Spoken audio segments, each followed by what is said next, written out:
The UK is prepared to back this with boots on the ground and planes in the air. Together with others, Europe must do the heavy lifting. But to support peace in our continent and to succeed, this effort must have strong US backing. Europe just dropped a devastating bad news on Russia. And you know how I know this is a devastating bad news for Russia? Well, we had Russian ministers staying up till 3 a.m. to follow this meeting that was happening in London. And as soon as the results of the meeting came out, we had Russian ministers panicking and tweeting live their reaction to what had just happened. So let's get into all that and exactly what this bad news was. Let's start with who was attending this meeting. As you can see from your screen, it was a packed house. We had the Prime Minister of UK, President of Ukraine, President of the European Commission, President of the European Council, NATO Secretary, President of France, President of Finland, Prime Minister of Italy, Poland, Spain, Denmark, Canada, President of Romania, Prime Minister of Netherlands and Sweden, Chancellor of Germany, and the most surprising one of all, the Foreign Minister of Turkey. Important to note, Turkey is not part of EU, but it has been an ardent supporter of Ukraine, going as far as to say that Russia needs to give back all the territory it has annexed, and that's exactly why the Turkish Foreign Minister was here. The goal of this meeting was securing the future of Europe, securing the security of Europe. And now let's get into exactly what was decided in this meeting. Before moving forward, if you guys can please hit that subscribe button down below to keep up with all the geopolitical news like this one. Let's begin. First, we will keep the military aid flowing and keep increasing the economic pressure on Russia to strengthen Ukraine now. Second, we agreed that any lasting peace must ensure Ukraine's sovereignty and security, and Ukraine must be at the table. Third, in the event of a peace deal, we will keep boosting Ukraine's own defensive capabilities to deter any future invasion. Fourth, we will go further to develop a coalition of the willing to defend a deal in Ukraine and to guarantee the peace. Not every nation will feel able to contribute, but that can't mean that we sit back. Instead, those willing will intensify planning now with real urgency. The UK is prepared to back this with boots on the ground and planes in the air. Together with others, Europe must do the heavy lifting. But to support peace in our continent and to succeed, this effort must have strong US backing. We're working with the US on this point after my meeting with President Trump last week. And let me be clear, we agree with the President on the urgent need for a durable peace. Now, we need to deliver together.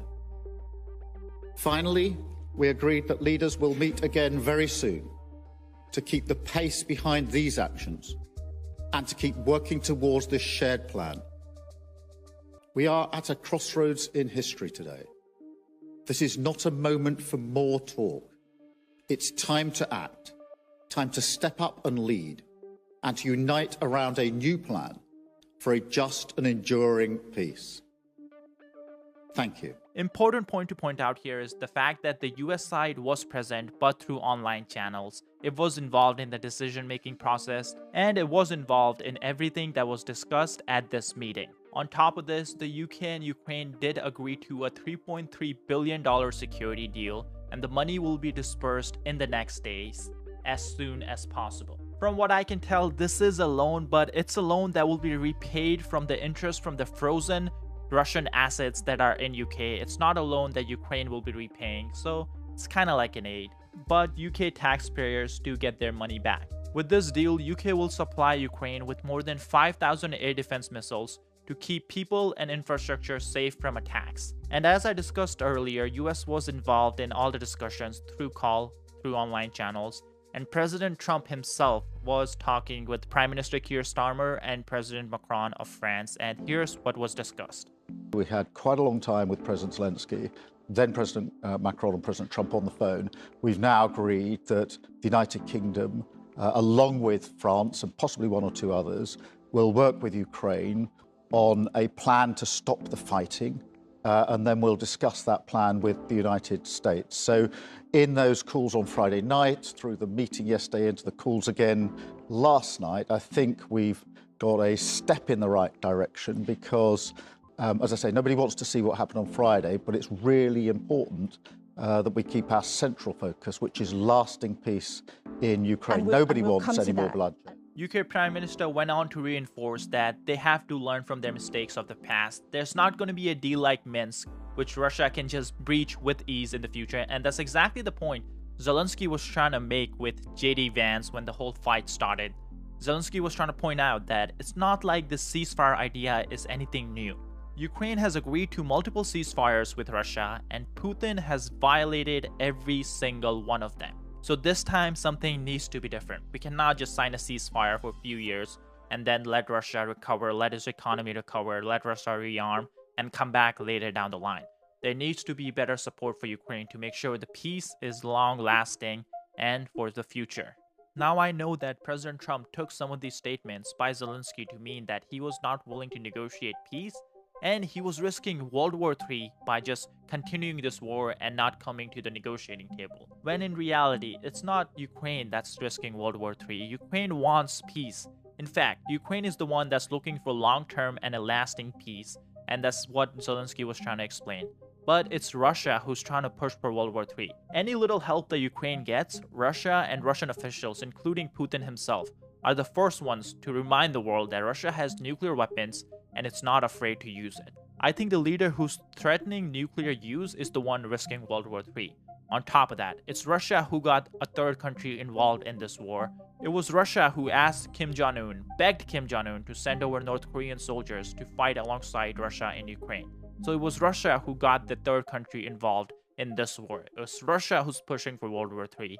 And that's exactly what President Macron explains right here. Therefore, we can act and give our full support to Ukraine. This is because it is defending its legitimate interests, and we must build security elements for Ukraine and for Europe. But we must not forget one point. If anyone is playing the Third World War, it is Vladimir Putin. He was the one who started the war 3 years ago, and he brought 10,000 North Korean soldiers to European soil. He helped the Iranians with nuclear to fight against the Europeans, and even involved China. Luckily, it seems like that this emergency meeting in Europe and whatever back-channel conversations that happened between European leaders and Trump helped. Because Trump put out this tweet today, and again, this does not mean that everything is back to normal how it was before the whole meeting in the White House, but to me, this is definitely a positive sign, and I'll explain in just a second what I mean. But let's first go over the tweet. Before I read the tweet, I do want to clarify that Trump posted a screenshot of someone else's statement on some other platform. So you'll know what I'm saying this once I read the tweet, because Trump is referring to himself as third person, it seems like, but in reality it's someone else's screenshot. Let's go to the statement. Now Zelensky will have no choice but to back down and accept Trump's terms. But here's the genius part. Trump is actually protecting Ukraine without dragging the US into war. By negotiating a mineral deal, Trump ensures that Americans will be involved in Ukraine's mining industry. This prevents Russia from launching an invasion because attacking Ukraine would mean endangering American lives, something that would force the US to respond. Trump played both sides like a master chess player. In the end, Zelensky will have no choice but to concede, because without US support, Ukraine cannot win a prolonged war against Russia. And once US companies have mining operations in Ukraine, Putin will be unable to attack without triggering massive international consequences. Don't underestimate Donald Trump. In this game of chess, he's 10 moves ahead of everyone. Michael McCunn. Now, what I meant by that this is definitely a positive sign is this tweet shows that Trump is still willing to sign the minerals deal, which is a great news. And the point of the tweet, that's an argument we've been making all this time too. And that's the fact that if US is involved in a minerals deal in any kind of business interest, that does mean that if Russia does want to continue this war, it's not just attacking Ukraine, it's attacking Americans that are in Ukraine doing the work. And on top of that, it's attacking American business interests. And if history is any proof, is that we are willing to take drastic steps to protect our business interests. So that's definitely something Putin does not want to mess with. Luckily, we also have confirmation from Zelensky himself that he's willing to sign the minerals deal. That's something he never pulled out of, or that's something he never denied. All he was trying to do in the White House is explain his situation, his side, to Vice President J.D. Vance and President Trump. To talk about conceding territory, in principle to express some regret of President Trump, or to sign the minerals deal. The agreement on the minerals. The deal is ready. It wasn't ready. There were many variants, but there is the last one. It is ready, and the ministers can sign it. Everywhere where I have said it as a president that we can do it, we did not retreat. Now, at this same interview, Zelensky was also asked if he had had any communication with the US administration. And on top of that, what does he think about resigning, because some senators in the United States have asked for it. And this was his answer. Let's listen to that. Has there been any communication with the administration since the Oval Office meeting? Have they reached out to you? And separately, you talked about resignation a few days ago. How are you thinking about elections? There is communication. Not at my level, yes. Regarding my resignation, if I am to be replaced, how can I put it? With what's happening, if there is support to remove me, it won't be easy because simply holding elections is not enough. They would need to prevent me from participating in the election, and that would be more difficult. They will have to negotiate with me, and I have said that I am willing to exchange my position for NATO membership. That would mean I have fulfilled my mission. If Ukraine joins NATO, then I have completed what I set out to do. Honestly though, it seems like people, I'm not naming names, citizens of other countries are trying to tell Ukrainians who their president should be, especially when those people hold official positions. To me, that seems undemocratic and unconstructive. We talk about values, but this is not very democratic. Although I openly acknowledge that maybe this is a solution for Putin and for everyone else. If I am not seen as flexible enough, as they say, I am willing to exchange my position for NATO membership. Can I just ask, you alluded to citizens of other nations. I mean, since the incident, Senator Lindsey Graham said that perhaps you should consider resigning.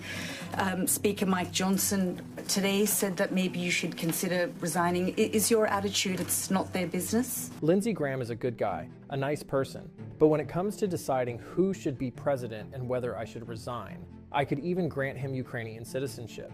Then, as a citizen, his voice would carry more weight, and I would listen to him as a fellow Ukrainian. But when it comes to deciding who should be the president, Lindsey Graham represents a party that fights for democratic values. And ultimately, the president of Ukraine will not be chosen in Lindsey Graham's home, but in Ukraine. Now, soon after this, we also had Marco Rubio, the Secretary of State, do an interview with ABC, and he shed more light to exactly what happened behind the scenes on that day in the White House with Zelensky, Trump, and J.D. Vance. Now, personally, I do think that Marco Rubio is one of the pro-Ukrainian voices in the administration and one of the pro-Ukrainian voices who's involved in these negotiations. So it's always good to hear how he saw things. Now, personally, I don't exactly agree with the interview he did, the first interview he did after the fight that happened on Friday, but the second one was a bit more measured and he explained things a lot more calmly. So let's listen to this. No one here is claiming Vladimir Putin is going to get the Nobel Peace Prize this year, or that he should be the Man of the Year of the Humanitarian Association. What we're arguing here is he has a very large country. They're in full war footing. They're cranking out weapons now at a war footing pace, and we need to figure out, is there a way to get them to stop the war? And the only way you're going to do that is to get Russians engaged in negotiations, something the Europeans haven't been able to do, the Biden administration wasn't able to do or didn't even try. That's the goal here. It's that simple. Can we try to sit with them and figure out whether there's anything, what are the Russians' demands, under what conditions would the Russians be willing to stop this war? And as I said, we don't know what those are because we haven't talked to them in 3 years. That's the singular goal here, is to try to bring about an end to this conflict, and it begins by getting them to the table. Ultimately, like any truce, like any peace agreement anywhere in the world, those things will have to be enforced, they'll have to be enduring, there'll have to be safeguards put in place. Everybody understands that, but it begins with the first step, and that is engaging them to see if it's even possible. Because if it's not possible, then what we're looking at is a protracted stalemate with thousands of people dying, billions of dollars pouring in, and more death and destruction. And that's not something the president wants to be a part of. He's made it very clear. On top of this, he also explained the UN resolution that US put forward a week ago, and there was a lot of backlash because of this resolution, because many people complained that US did not name Russia as the aggressor in this resolution, and it's entirely not fair to Ukraine to do that. When in reality, Rubio here argues is this is the first resolution that was passed in the Security Council, which we haven't had a resolution passed there in last 3 years since the war started, because all the permanent members have a veto power, so they can veto any resolution and it's not going to get passed. But this was agreed by every single one of them. And the wording of the resolution wasn't as bad as the media made it out to be. So let's listen to his explanation. It's been a horrible war. It's time for it to end. The job of the UN is to bring about peace in the world. I thought that's what the UN was created to do, to stop wars and to prevent them. And that's what the resolution did. Was it antagonistic towards the Russians? No. Back to the point. But it also didn't praise the Russians. All it said is, this is a bad war, it needs to end. And by the way, at the Security Council, which has not been widely reported, the first resolution on Ukraine that has passed the Security Council in 3 years, passed this week because of the leadership of President Trump, and it's a resolution that says, bad war needs to end, let's bring the two sides together. That's what the resolution is. Again, what is the United Nations for? Isn't it not a forum to promote peace in the world? Now, Russia was clearly not happy with everything that happened yesterday, especially the meeting in London, the emergency meeting, and everything that was announced as the result of that meeting. Here we have the former Russian president and Putin's favorite puppet, Dmitry Medvedev, explaining why he's so mad about the meeting in London. The anti-Trump Russophobic coven gathered in London to swear allegiance to the Nazi nobodies in Kiev. It's shameful sight, worse than the verbal diarrhea of a clown in the Oval Office. They want to continue the war till the last Ukrainian. I don't know if this is anti-Trump when Trump himself called in and was involved in the negotiations. This is basically the Russian KGB strategy of trying to find any cracks between the US and Europe relationship and try to widen that crack. So more they can drive away Europe and US, they think they have a better chance of winning this war and taking over Ukraine. And they just have a better chance of increasing their influence around the world if they can just drive away the allies that are wary of Russian actions. And that's exactly what he's doing here, anti-Trump, when in reality US was involved in this discussions, and as Prime Minister Keir Starmer told himself, he called President Trump and discussed the next steps. Now, it's not just the Russian officials like Dmitry Medvedev who are freaking out, it's also the Kremlin TV. We have Russian propagandists on Kremlin TV worried to hell about a possible European military alliance. Let's listen to this because it's very satisfying. I would not. Looking at all the statements from Merz and Hollande, dismiss them as unserious, as many here do. This is very serious. I understand that the European Union might repeat a scenario similar to the one once seen within pan-Europe, the Pact of 1933, Britain, Italy, France, and Germany, granting Germany the right to rearm and create a large European army. This is what this alliance of four might do. Repeat that experience. True, it was unsuccessful back in the 1930s, but the idea could very well be revived within the framework of the European Union. Therefore, I wouldn't dismiss these countries so lightly as many do here. These nations have a powerful military history and strong traditions. Not so long ago, they were among the strongest armies in the world, so we should not treat them with disdain or underestimate the threat they pose. Next clip I have of the Russian Foreign Minister Sergei Lavrov, and it's truly ironic. It's a perfect example of cognitive dissonance, where someone says one thing, but their actions are entirely different. Here Lavrov is saying that Europe is the worst place in the world. All the problems for last 500 years originate in Europe, all the human troubles. But then we have Lavrov sending his own kids to the European universities for vacations and study, and on top of that, Lavrov himself bought multiple multi-million-dollar properties all over Europe before Russia was sanctioned and kicked out of Europe, all the Russian oligarchs. So what is it? Is Europe the worst place in the world? Or is it a place where you send your kids, you make sure your Russian kids don't get the Russian education, they go to Europe, get the education over there. You have your little hideaway in Europe where you hide your ill-gotten gains. You hide your hundreds of $1 million of yachts and boats in Europe, but then you also say publicly it's the worst place in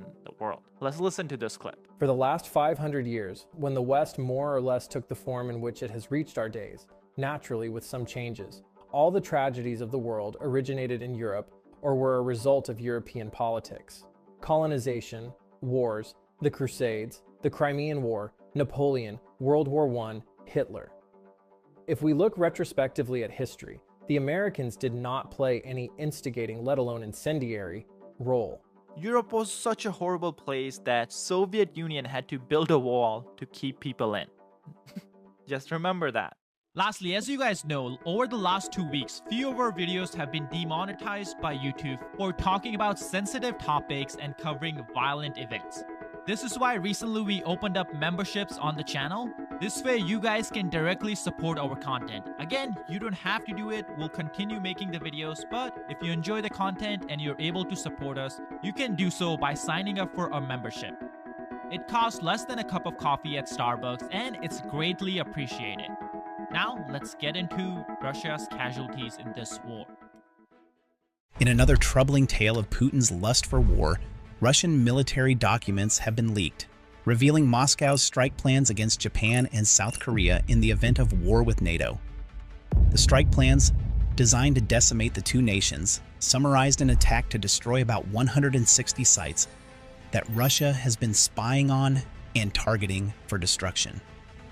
These places include legitimate military sites, like airfields, radar installations, and naval installations, but also shockingly include civilian infrastructure such as nuclear power plants, factories, and transport tunnels. But why would Putin target Japan and South Korea specifically? How did these plans leak, and what else do they say? More importantly, how are Japan, South Korea, and the rest of the international community taking this revelation? Keep watching because in this video, we will answer these questions and more. The strike plans, created between 2008 and 2014, have been used for years to train senior Russian military officers, preparing them for an assault in northeastern Asia. The fact that these plans had been in use to the point of being used for training indicates a high level of strategic planning and readiness for war on Moscow's part. Of the 160 identified targets, 82 are military sites, such as command centers and radar installations. The remaining targets include critical civilian infrastructure, such as Japan's Kanmon Tunnel and nuclear energy complexes. In South Korea, strategic bridges and major industrial sites, including the Pohang Steelworks, were also designated as priorities. The plans highlight the use of the KH-101 cruise missile as a key weapon in the scenarios described. This system, designed for precision strikes, was proposed as the choice weapon to neutralize key installations in Japan and South Korea. One scenario includes a simulated attack on a Japanese radar base at Okushiritu, featuring detailed assessments of target structures and expected damage. A note on 2 South Korean command and control bunkers includes estimates of the force needed to breach their defenses. The leaked list also record other details, such as the size and potential production of the facilities. Photographs of the buildings at Okushiritu, a Japanese radar base, taken from inside are also included in the slides, along with precise measurements of the target buildings and facilities. In addition to attack plans, the documents include reports on Russian bomber flights intended to test the air defenses of the region. This offers a rare glimpse into factual evidence of Russia's habit of regularly testing its neighbors' air defenses, something that we're sure they would have wanted to keep hidden. One report details a February 2014 mission during the annexation of Crimea, where Tu-95 bombers conducted flights near South Korea and Japan, documenting responses from local air forces. The operation coincided with the joint U.S.-South Korean military exercise, Full Eagle 2014, showing Russia's reaction to broadening alliances between Asia and the West. According to the file, the Russian bombers left the Long-Range Aviation Command base at Ukraine in the Russian Far East for a 17-hour circuit around South Korea and Japan to record responses. There were 18 intercepts, involving 39 aircraft. The longest encounter was a 70-minute escort of a pair of Japanese F-4 Phantoms, which, according to the Russian pilots, were unarmed. Only 7 intercepts were carried out by fighter jets with air-to-air missiles.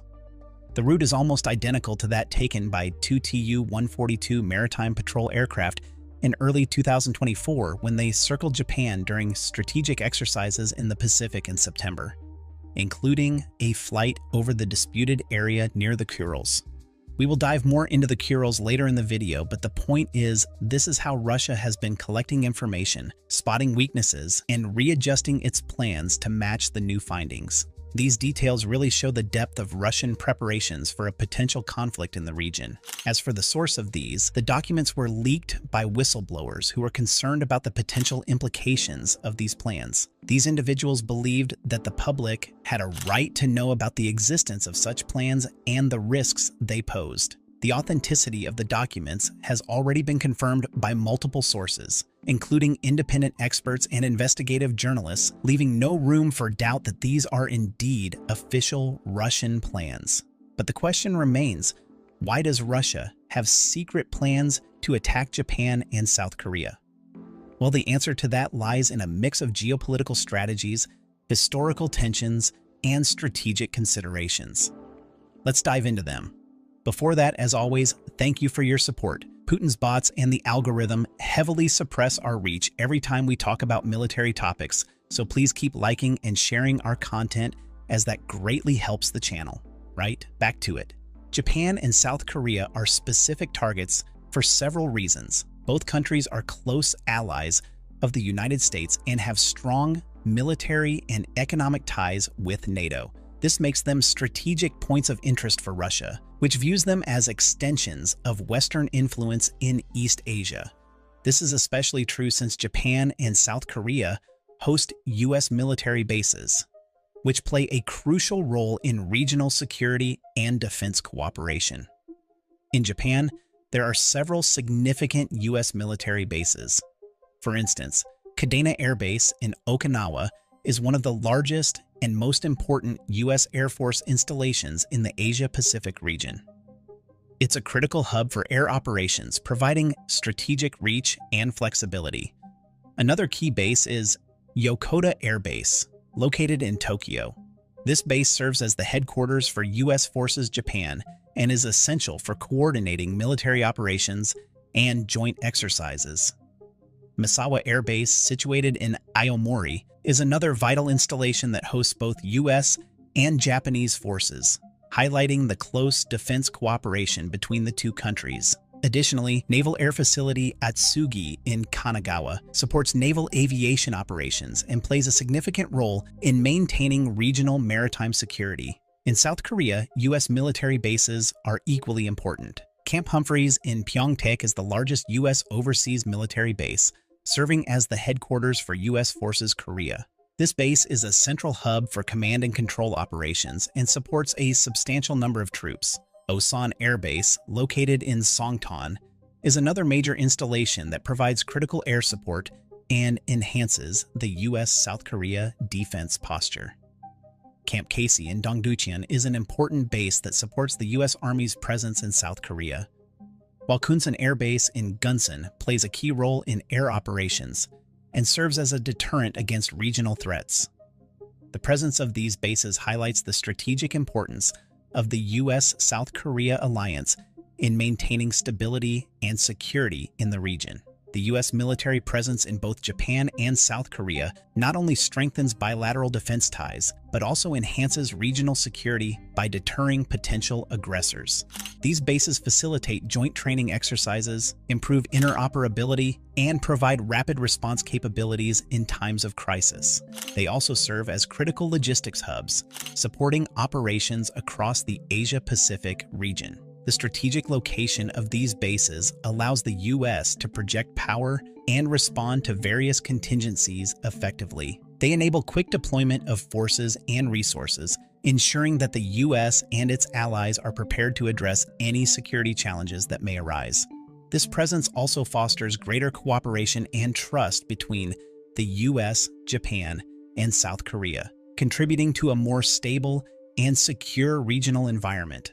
By targeting Japan and South Korea, Russia aims to disrupt the support network for U.S. forces stationed in the region. Additionally, both countries individually have significant military capabilities and advanced technological infrastructure, making them valuable targets in the event of a conflict. Japan, for instance, with a military budget of $55.1 billion a year, has a robust missile defense system and a well-equipped self-defense force. South Korea is no slouch either, and with a military budget of approximately $46.3 billion, it has a strong military presence and advanced industrial capabilities. By targeting these assets, Russia aims to weaken the overall defense posture of the region and create a more favorable strategic environment for itself. Japan's economic and technological prowess also makes it a significant target. As the world's third-largest economy with a GDP of $4.25 trillion in 2024, Japan is a critical player in global trade and technological innovation. Tokyo also has the world's second-largest foreign exchange reserves, worth $1.4 trillion, and the third-largest financial assets in the world, valued at $12 trillion. Disrupting Japan's infrastructure would have far-reaching economic consequences, not just for Japan, but for the entire region and the world, and this would all play out in Russia's favor. South Korea, too, plays a vital role in the global economy, particularly in the technology and manufacturing sectors. Targeting South Korea's infrastructure would disrupt global supply chains, affecting industries worldwide. Additionally, Japan and South Korea's geographical proximity to Russia and their strategic locations in East Asia make them ideal targets. Control over these countries would provide Russia with a significant advantage in the region, allowing it to project power more effectively and counter the influence of the United States and its allies. By destabilizing Japan and South Korea, Russia aims to create a more favorable security environment for itself, reducing the threat posed by US and NATO forces in the region. Coming back to NATO, its presence and its expanding influence in East Asia is another major contributing factor to this situation. Russia perceives NATO as a direct threat to its security and interests. By having plans to target Japan and South Korea, both of which are close allies of the United States and have strong ties with NATO, Russia aims to counterbalance NATO's influence in the region. On top of these, there are even more reasons for Russia's attack plans. Historical tensions and rivalries no doubt played a crucial role in shaping these leaked plans. Going back in time, Russia's involvement in East Asia dates back to the early 20th century, with events like the Russo-Japanese War significantly altering the balance of power in the region. These historical dynamics continue to influence Russia's strategic thinking and its approach to regional security.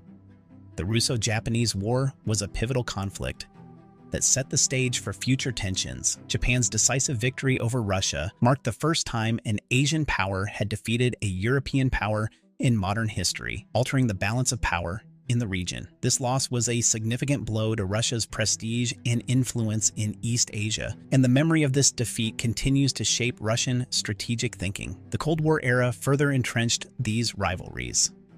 The Korean Peninsula, in particular, was divided into North and South Korea, with the North supported by the Soviet Union and China, and the South backed by the United States and its allies. This division led to the Korean War from 1950 to 1953, further entrenching the geopolitical divide in the region. Throughout the Cold War, the Soviet Union maintained a strong military presence in East Asia, including a significant naval presence in the Pacific Ocean. This was part of a broader strategy to counter the influence of the United States and its allies in the region. Russia's alliance with North Korea adds another layer of complexity to the geopolitical landscape. Strengthening ties with North Korea allows Russia to bolster its strategic position in East Asia. By supporting North Korea, Russia can create a buffer against US and NATO influence in the region. This alliance also provides Russia with leverage in its dealings with other regional powers, including Japan and South Korea. North Korea's strategic location and its ongoing conflict with South Korea make it a valuable ally for Russia. By aligning with North Korea, Russia can exert indirect pressure on South Korea and Japan, complicating their security calculations. Moscow and Pyongyang already have quite a strong relationship with North Korea, sending Russia thousands of troops to aid in its fight against Ukraine. This alliance is already quite strong. Another perspective to look at this from is the potential that Russia could have leaked these documents on its own. You see, having and exposing detailed plans to target Japan and South Korea serves as a deterrent. By showcasing its capability to strike critical infrastructure, Russia can deter any potential threats and maintain its strategic advantage. In the leaked document, we read that Russia has been spying and sizing up its enemies' defense strategies for a while now. That gives the impression that not only does Russia know how its enemies will react, but it has developed counter strategies already. With this leverage, other nations will certainly think twice before fighting with Moscow. This could be a deliberate approach to warn against other countries trying to encircle and attack them. This approach is consistent with Russia's broader military strategy, which emphasizes the importance of maintaining a strong and credible deterrent to protect its interests. The principle of deterrence is a cornerstone of Russia's defense policy. By demonstrating its ability to inflict significant damage on its adversaries, Russia aims to prevent conflicts from arising in the first place. However, this is not a perfect plan, and it does have its holes. Let's take a practical case study of these holes. Russia's principle of deterrence has really struggled when it comes to Ukraine. At first, Russia tried to scare off NATO and Western support for Ukraine with threats of nuclear escalation and strategic moves. The idea was to flex its military muscles and make everyone think twice about getting involved. But things didn't go as planned.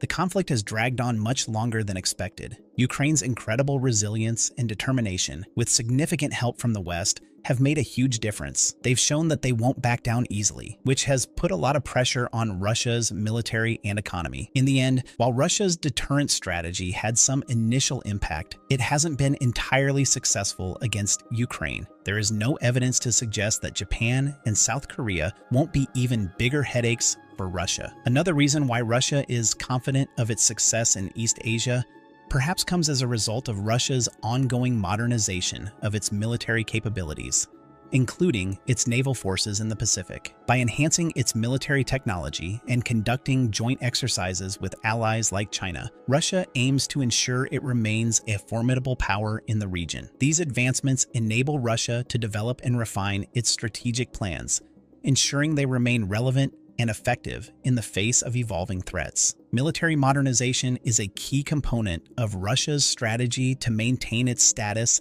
as a global power. By investing in advanced military technologies such as hypersonic missiles and cyber warfare capabilities, Russia aims to stay ahead of its adversaries and maintain a credible deterrent. While we're on the subject of military capabilities and their destructive power, in Russia's leaked plans, there were a few sites targeted specifically. Let's take a look at why those were targeted and the benefits afforded to Russia because of that. First, let's talk about the military targets. The leaked documents detail plans to target various military sites, including airfields, radar installations, and naval bases. These are critical components of a country's defense infrastructure, and their destruction would severely impact military operations. For starters, airfields are essential for launching and maintaining air operations, and Russia knows this. They serve as the base for fighter jets, bombers, and other aircraft that are crucial for both offensive and defensive missions. Destroying airfields would cripple a country's ability to conduct air operations, leaving them vulnerable to aerial attacks. Russia knows Japan's Air Self-Defense Force, also known as the JASDF, is quite a powerhouse, and so bombing the airfields immediately levels the playing field preemptively. Japan's Air Force is stacked. They've got around 260 frontline fighters, including the F-15J, which is a Japanese version of the American F-15C Eagle. These jets are equipped with some pretty advanced radars and missiles, making them a force to be reckoned with in the skies. Recently, Japan's also been modernizing its fleet by bringing in the F-35A, a fifth-generation stealth fighter. This new addition is set to replace some of the older planes and seriously boost their air defense capabilities. The F-35A's stealthy design and cutting-edge radar systems make it a key player in Japan's strategy. Another important aircraft in their arsenal is the Mitsubishi F-2. It's based on the American F-16, but has been tweaked to meet Japan's specific needs. This fighter also comes with stealth features and an advanced radar, making it versatile for various missions. But it's not all about fighter jets. The JASDF also operates support aircraft, including tankers for aerial refueling, which help extend the operational range range of their fighters. This capability is crucial for maintaining a robust air defense and effectively responding to potential threats. Training is also a top priority for the JASDF, as the pilot is just as important as the machine. They conduct regular exercises, both within Japan and with international partners, to make sure their pilots and personnel are ready for any situation. This continuous training helps maintain high standards of performance and readiness across the force. All in all, the JASDF is a well-equipped and highly trained force that plays a crucial role in Japan's national defense. Their focus on modernization, advanced technology, and rigorous training ensures they remain a key player in regional security. It's for this very reason that Russia has preemptive strike plans for Japanese air bases so that the fight never goes to the skies. Moscow has taken a page right out of World War II when the Allied forces targeted German airfields to gain air superiority. This strategy weakened the Luftwaffe, Germany's air force, and played a significant role in the Allied victory. Moving on, radar installations are another key target. These facilities provide early warning and tracking of incoming threats, such as enemy aircraft and missiles. By targeting radar installations, Russia can blind the enemy's early warning systems, making it easier to launch surprise attacks. During the Gulf War in 1991, coalition forces successfully targeted Iraqi radar installations to degrade their air defense capabilities. This allowed coalition aircraft to operate with greater freedom and effectiveness, contributing to the swift victory. Naval bases are another of Putin's targets. They are super important because they're like the nerve centers for military operations and logistics. If these bases get disrupted, it can seriously hamper an adversary's ability to function effectively. That's why Russia sees them as prime targets. By going after these bases, Russia aims to cripple its enemy's operational capabilities, making it tough for them to regroup or launch counterattacks. Moreover, the advanced military technology and capabilities at these naval bases are a big part of why Russia is so concerned. These bases can support NATO operations or house U.S. military assets, which pose a direct threat to Russia's strategic interests. The idea of these facilities being used against them is a major worry for Russia. By neutralizing these bases, Russia aims to reduce the risk of being encircled or outmaneuvered during a conflict. That said, military installations are not the only sites that Putin has eyes on destroying. He's taking it a step further. In his bloodlust, Putin has also decided to target various civilian targets. The inclusion of civilian infrastructure among the targets is particularly alarming, as these places include nuclear power plants, factories, and transport tunnels. Targeting civilian sites raises serious ethical and legal questions and could be considered war crimes, something that won't bother Putin given that the ICC has already deemed him one. So why these sites? Well, nuclear power plants are critical for providing electricity to millions of people. Attacking these facilities could lead to catastrophic environmental and humanitarian consequences. A nuclear meltdown or radiation leak would have devastating effects on the surrounding population and environment. The Chernobyl disaster in 1986, although not a result of an attack, provides a stark example of the potential consequences of a nuclear incident. The long-term health and environmental impacts of the Chernobyl disaster are still being felt today. Factories are another key civilian target. These facilities are crucial for a country's economy and logistics, producing goods and materials needed for both civilian and military purposes. Destroying factories would disrupt supply chains, leading to shortages and economic crisis, both things which will benefit Putin. During World War II, the Allied forces targeted German factories to disrupt their war production capabilities. The bombing of industrial centers like Hamburg and the Ruhr Valley significantly impacted Germany's ability to sustain its war effort. Putin seems to have taken a page out of that book. Transport tunnels are also strategically important and hence are a target. These tunnels facilitate the movement of people and goods, connecting different parts of a country. Attacking transport tunnels would disrupt transportation networks, hindering the movement of troops, supplies, and civilians. Be that as it may, the targeting of civilian infrastructure raises significant ethical and legal concerns. International laws, such as the Geneva Conventions, protect civilians during conflict. Deliberately targeting civilian sites is considered a violation of these laws and could be classified as a war crime. The principle of distinction requires parties to a conflict to distinguish between military targets and civilian objects, ensuring that attacks are directed only at legitimate military targets. This stops wars from wreaking havoc across entire countries, more so than they already do. The inclusion of civilian targets in the leaked plans indicates a strategy aimed at not just defeating the enemy militarily, but also crippling their economy and disrupting civilian life to the maximum. This approach raises questions about the morality of such tactics and the potential consequences for millions of innocent civilians. The international community has a responsibility to hold accountable those who violate the laws of war and to protect civilians from the horrors of conflict. When it comes to this, the warning must be clear. Not even Putin himself can be above that law. Okay, now that we have examined the plan and its targets, let's take a look at how these plans fit into today's world. In the leaked Russian plans, the primary missile mentioned for potential attacks on Japan and South Korea is the KH-101 non-nuclear cruise missile. This missile is designed for precision strikes and has been highlighted in the documents as a key weapon for targeting critical infrastructure and military installations. The plans include detailed scenarios for using the KH-101 missile to neutralize key installations. For example, one scenario describes using 12 KH-101 missiles launched from a Tu-160 heavy bomber to target a radar facility on the Japanese island of Okushiritu with an estimated 85% success rate of destroying the objective. The documents also outline potential targets that will be destroyed by this missile. For specifics, the KH-101 missile is a long-range, air-launched cruise missile developed by Russia. It is known for its precision and stealth features, making it a key component of Russia's strategic arsenal. The missile has a range of around 3,500 kilometers and is designed to deliver conventional or nuclear payloads with high accuracy. It is often deployed by strategic bombers like the Tupolev Tu-95MS and Tupolev Tu-160, giving Russia the flexibility to strike at long distances. However, despite its advanced capabilities, the KH-101 missile may not be the best option in modern times for several reasons. First, modern missile defense systems have significantly improved, making it more challenging for cruise missiles like the KH-101 to penetrate defenses.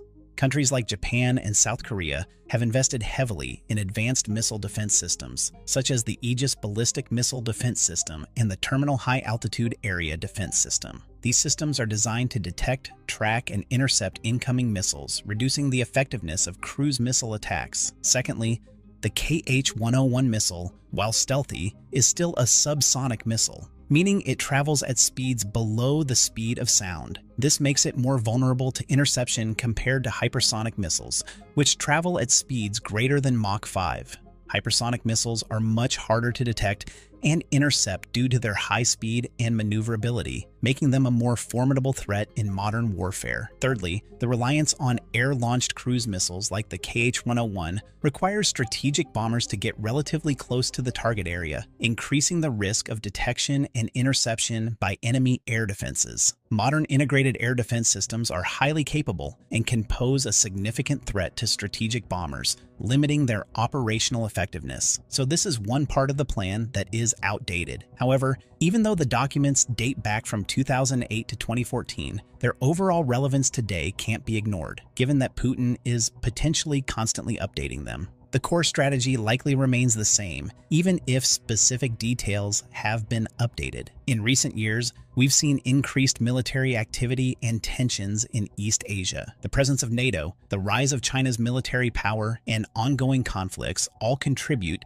to a volatile security environment. Russia's military strategies continue to focus on maintaining a strong deterrent and projecting power in key regions. For instance, Russia has conducted joint military exercises with China, showcasing a growing military partnership. These exercises demonstrate Russia's commitment to maintaining its strategic presence in East Asia and countering U.S. influence.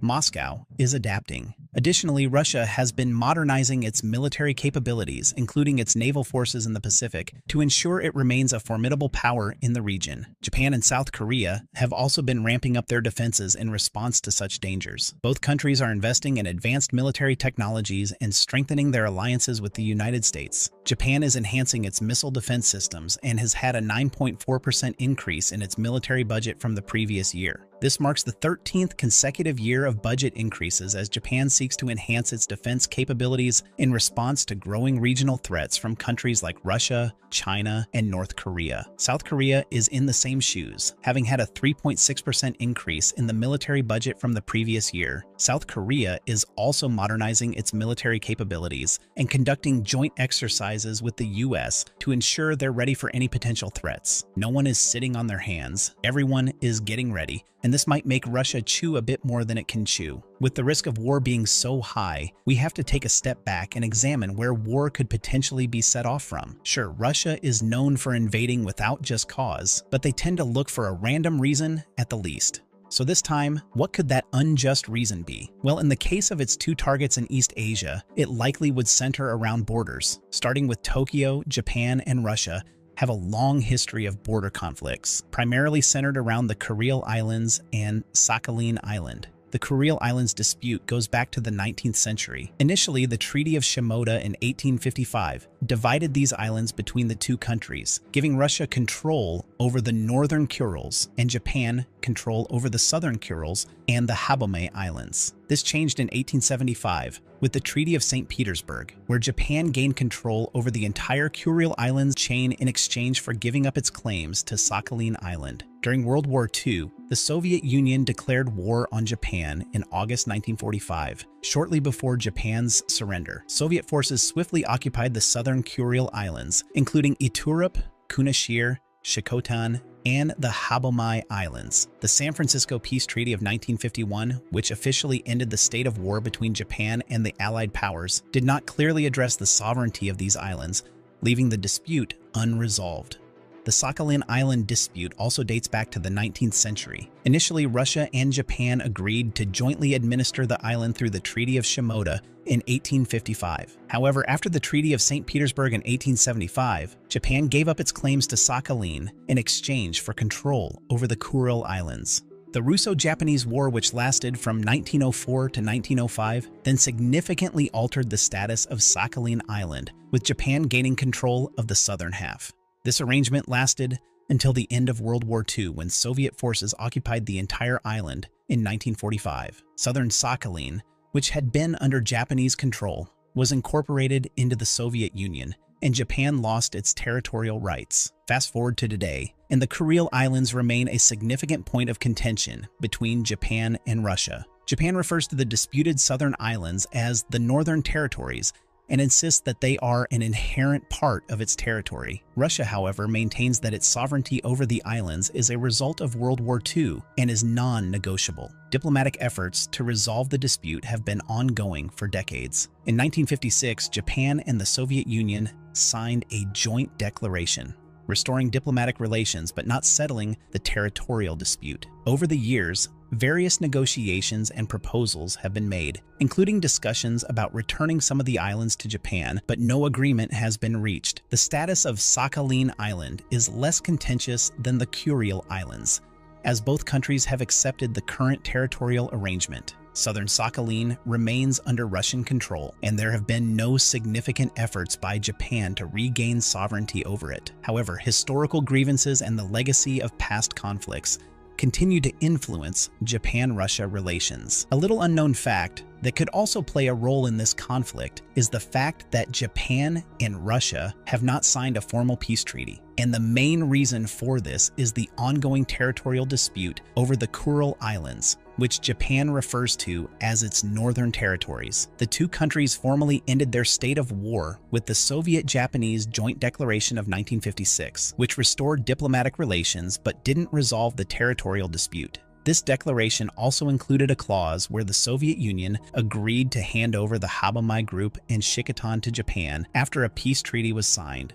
But no progress has been made on this front due to the ongoing disagreements over the remaining islands. Over the years, despite the numerous diplomatic efforts to resolve the dispute, no agreement has been reached. The unresolved issue continues to be a significant point of contention in Japan-Russia relations, impacting their diplomatic, economic, and security interactions. The lack of a peace treaty means that the two countries are technically still in a state of war, although they maintain normal diplomatic and economic relations. The unresolved territorial disputes then continue to feed into the broader regional implications, especially given that Russia's militarization of the Kuril Islands has been a significant point of concern for Japan and the international community. Since 2015, Russia has rapidly increased its military presence on the islands that Japan claims as its northern territories. This includes building new military infrastructure like barracks, airstrips, and missile systems. One key development has been the deployment of advanced missile systems, such as the Tor M2U surface-to-air missile system and the Bastion and Bal anti-ship missile systems. These missiles have a considerable range, allowing Russia to potentially strike targets as far away as Hokkaido, Japan's northernmost island. This falls perfectly in line with their leaked strategy. Alongside this, Russia has constructed multiple barracks and other military facilities on the islands, significantly boosting its permanent military presence. The strategic location of the Kuril Islands makes them a valuable asset for Russia, providing access to the Pacific Ocean and enhancing its defensive capabilities in the region. This increased militarization has raised tensions between Russia and Japan, with Japan expressing concerns about the potential threat to its security and sovereignty. Despite these tensions, Russia insists that its military presence on the Kuril Islands is purely defensive and not aimed at any specific country. However, as you can imagine, Japan and other nations remain cautious about Russia's intentions and the potential for escalation in the region. If left unchecked, this could be the battleground on which the first shot is fired, dragging us all into another world war. This battleground is likely where it will all start. On the other side of that same coin, there aren't significant territorial disputes between Russia and South Korea that could lead to conflict, but there are some points of historical and geopolitical interest. While this issue remains a point of contention, it hasn't escalated into a major conflict between the two nations. Beyond territorial issues, Russia's relationship with North Korea could especially light the fire that then starts the war. The two Koreas aren't exactly known for their friendly nature, so if Kim pushes hard enough, a joint invasion of South Korea could kickstart a whole war, putting Russia's plans to use. Scary, right? For a moment, let's assume that Russia decides to follow through with this leaked plan and still attack. What could be the implication of doing so? Well, if executed, the consequences would be devastating, with significant loss of life, economic disruption, and geopolitical instability. The psychological impact on civilians would be profound. The constant threat of attacks would create a climate of fear and uncertainty. People would have to deal with the loss of loved ones, injuries, and the destruction of their homes and communities. The attacks on civilian infrastructure would make daily life incredibly difficult, as access to necessities like electricity, water, and healthcare would be disrupted. The international community would likely respond with strong condemnation and increased support for Japan and South Korea. Sanctions against Russia would intensify, aiming to isolate the country further and cripple its economy. Military alliances, particularly with the United States, would be strengthened, and there might be a surge in military aid to help Japan and South Korea rebuild and defend themselves. Geopolitically, the consequences would be significant too. Historical events like the Cuban Missile Crisis in 1962 show us how quickly regional conflicts can turn into global crises. The conflict could escalate, drawing in other countries and potentially leading to a larger regional or even global conflict. An attack on Japan and South Korea would likely provoke a strong response from the United States and its allies, potentially escalating into a broader conflict. Would be on high alert, possibly deploying forces to the region to deter further aggression. Diplomatic efforts would ramp up to try and de-escalate the situation, but the probability of a wider war would be all but assured. The fact of the matter is that Russia keeps digging itself into a hole that might eventually be too deep to come out from. Despite already having its hands full with conflicts worldwide like the Russo-Ukrainian War and the Syrian civil conflict, Putin still has time to spy on other nations and draft war plans.